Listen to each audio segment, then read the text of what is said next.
2-for-1 special. Saw 2 horror movies that are new to me, not new to you. Conjuring Last Rites and Undertone.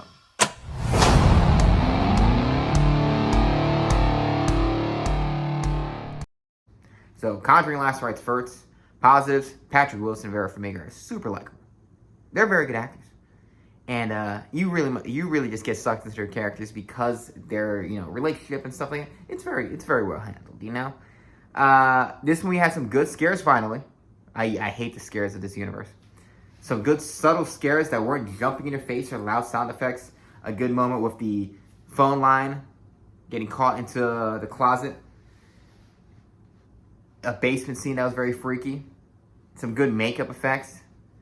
Some people, I understand them liking the haunted house feel of this. This feels like a Halloween Horror Nights house. I generally don't like these movies because, I guess we're into cons, because they're so generic horror movies. That's how they always feel. They always just feel run-of-the-mill, nothing special horror movies. This one had a good relationship thing with the son trying to marry the daughter. Had some good family drama there where it was nice. It wasn't depressing. And that's a good positive, that it wasn't a miserable time, because most horror movies, they make everything around the characters' lives they make the characters' lives very miserable. And this movie, the characters' lives are very nice. They're very hopeful. It's a very pleasant outlook. I was like, interesting. I just don't like that these are based off real things. And those real things are just 2 religious paranormal investigators. And I love ghosts and paranormal investigations. Going around house to house and talking about what's happening and discussing sounds that go bump in the night. And these movie turns ghosts into Sith lords. And they have telekinesis. And they do whatever the hell they want. And for whatever reason, they never kill you. They just scare you because they're aware that they're in a horror movie. And the guy swinging axe, he always misses you. But they'll get a push in there just to build the tension. Oh, you might be in danger. A lot of psychological stuff, which I hate. I've always hated hallucinations in movies. I would never like them. I like real stuff. I hate when you're like, oh, it's all in my head, because I'm like, there's no weight to it then. But I'm going to give it a 2.5. It's an okay movie. Enjoyed myself watching it. Better than I thought it was going to be. But at the end of the day, these movies are all very generic. Undertone. A very not generic movie. This movie is very much divided into three acts. Well, really 2 acts. It's a 90-minute movie. For 1 hour, it's nothing. It's a girl on her podcast, and she's a skeptic talking to a believer, and her co-host guy is one. I'd be so annoyed if I was a co-host guy. I guess that's the character dynamic between the two. But I'm like, they're getting in sent in fan audio, and their dynamic would drive me crazy. I would hate to listen to a podcast like this, but the guy sent in sounds of his girlfriend sleeping and talking, or sleep and talking in reverse and talking in tongues. And they start going down a rabbit hole of looking for a demon over the internet.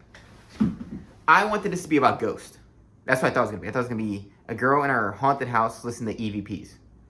So that's a spookier story to me. When it goes down the rabbit hole of looking for a cryptozoological ghost thing, unless you're interested in that specific thing, I was not. So for 2/3 of this movie, it's her listening to these audio files and her talking to her comatose mom, and a religious thing happening. Some religious thematic thing that I didn't really care for. I thought that was very boring. For an hour, this is very boring. This movie works as a short film. For 30 minutes, though, or really 20 minutes, it turns into a great horror movie. Some of the best camera work I've seen in a horror movie in a long time. It has creative angles. It does a lot of cool twists and turns with the camera. A lot of negative space horror where you're just seeing things in the background, anticipating something to be there, that it gives you the chills. And it's so effective that like a light turned on in the closet at one point scared the hell out of me. And it was just nothing, but it was just the fact that it turned on. I was like, very effective. And yeah, for 20 minutes, it was truly a scary movie. I was impressed. Great audio, and it was no score. It was just audio. Her listening to this podcast thing while shit's going on in her house. Sounds of running down the stairs, which truly was freaky. So I was effectively scared for 20 minutes of this movie. But then when it ended, it just felt like the ending was also anticlimactic to a degree. because I kind of wanted to know what's happening. I was like, what the hell is that? But it was impressive. It was still impressive, camera worked, well executed, 20 minutes. 2.5 also. Because 1/3 of it is really good, 2/3 very, very boring. It would have worked really good as a short film. But yeah. Creative. This is a creative horror movie that is 1 act good, 2 acts bad. Conjuring is okay time because of the characters and very generic. So they're kind of polar opposites, but they both end up landing in the same space. So anyways, comment down below, recommend some horror movies for me to watch that are more unique, unheard of. I want to see, because I've seen all the famous ones. So give me some that I've never heard of. Something that is, because you don't know what I haven't heard of, but something that's more of a cult classic that not many people know about. You know, I want to see something I've never even knew existed. Give me some comments. Look at that. Look at that. Like, subscribe. Thank you for watching.